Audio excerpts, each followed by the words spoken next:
कुणासाठी किती बी करा, वेळ आली की फणा काढतातच. पण मी बी पक्का गारुडी आहे. योग्य वेळी सगळी गाणी वाजणार. पुण्याचे फायर ब्रँड नेते वसंत मोरे यांचं हे व्हॉट्सअप स्टेटस. या स्टेटसवरून प्रचंड धुरळा उडला.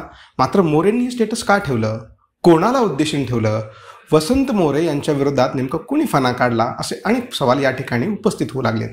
हा धुरळा खाली बसतोच तोच मोरे यांनी दुसरं स्टेटस ठेवलं. पुणे की पसंत, मोरे वसंत.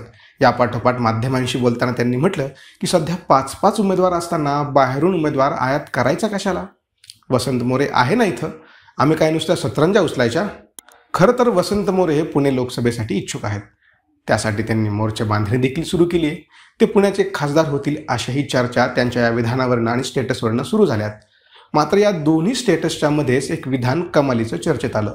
मनसे अध्यक्ष राज ठाकरे यांच्या पत्नी शर्मिला ठाकरे यांनी पुण्यात बोलताना साईनाथ बाबरांना मोठी संधी देण्याबद्दल वक्तव्य केलं. आता साईनाथ बाबर कोण, तर एकेकाळचे वसंत मोरे यांचे जवळचे सहकारी आणि आत्ताचे कडवे प्रतिस्पर्धी. शर्मिला यांच्या विधानामुळे आता मोरे यांचे तिकीट कापले जाणार का? वसंत मोरे यांनी ते फणा काढण्याचे आणि गारुडी असण्याचे स्टेटस ठाकरे यांच्या विधानावरून ठेवले होते का? वसंत मोरे हे बाबर यांना लोकसभेच्या पटावर चेकमेट करू पाहत आहेत का? की बाबर यांच्या खांद्यावर बंदूक ठेवून मोरे यांचा करेक्ट कार्यक्रम करण्याचे नियोजन केले जात आहे का?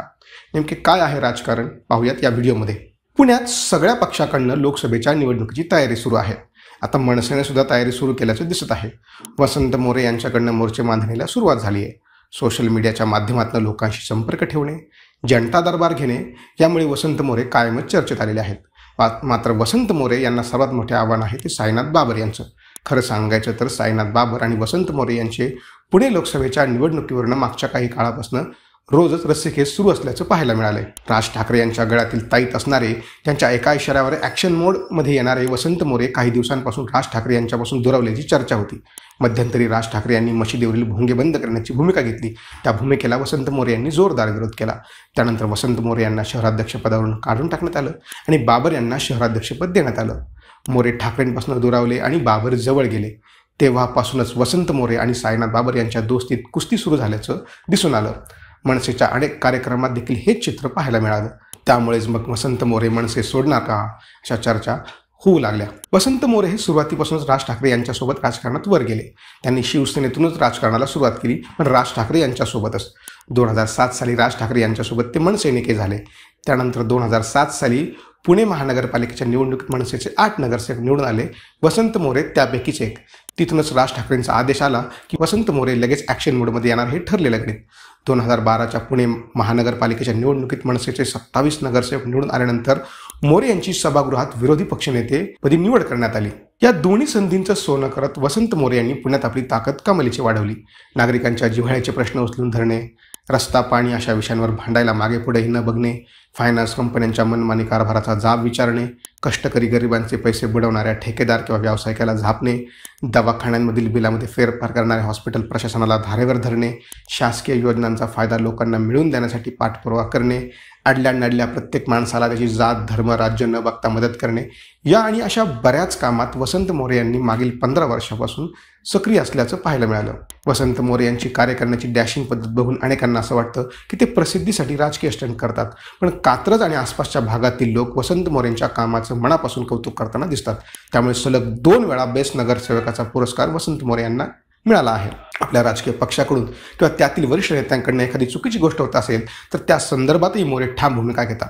त्यातूनच त्यांनी आपल्या मतदारसंघात 3.5 लाख मुस्लिम बांधव गुण्या गोविंदाने राहतात असं म्हणत थेट राज ठाकरे यांच्या मशिदीवरील भोंगेंच्या भूमिकेला विरोध केला होता आणि त्या भूमिकेनंतर मनसेने त्यांना शहराध्यक्षपदावरून दूर केले.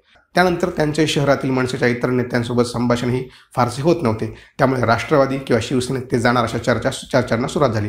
मात्र काही दिवसांनी राज ठाकरे यांच्याशी त्यांचा प्रत्यक्ष संवाद झाला असं आणि वसंत मोरे यांनी आपण पक्ष सोडून कुठेच जाणार नसल्याचं जाहीर केलं. मात्र त्यानंतरही वसंत मोरे यांना इतर पक्षातून ऑफर येतच राहिल्या.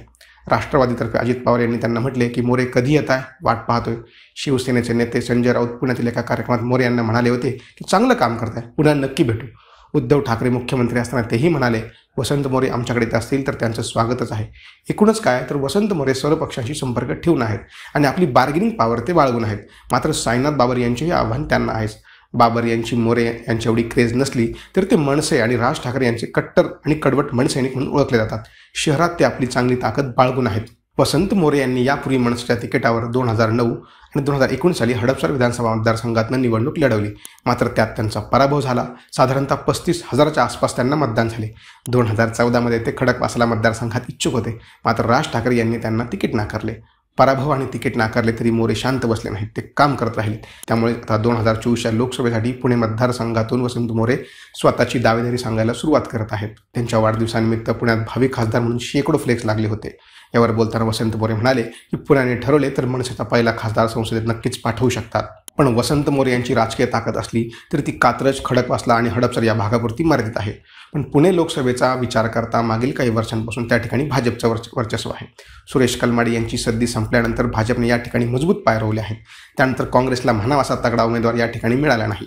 आताही भाजपकडनं मुरलीधर मोहोळ, जगदीश मुळीक अशी नावं चर्चेत आहेत, तर काँग्रेसकडनं रवींद्र धंगेकर यांच्या उमेदवाराची चर्चा सुरू आहे. अशा जर मनसेला आपला खासदार निवडून आणायचा असेल तर मोरे किंवा बाबर यांच्यातील निर्णय लवकरच घेण्याची गरज आहे. अन्यथा दोघांच्या भांडणात तिसऱ्याचा लाभ होईल अशीच अवस्था दिसत आहे. असेच नवनवीन माहितीपूर्ण व्हिडिओ पाहण्यासाठी लेट्सअपच्या सर्व सोशल मीडिया प्लॅटफॉर्मला फॉलो करा. धन्यवाद.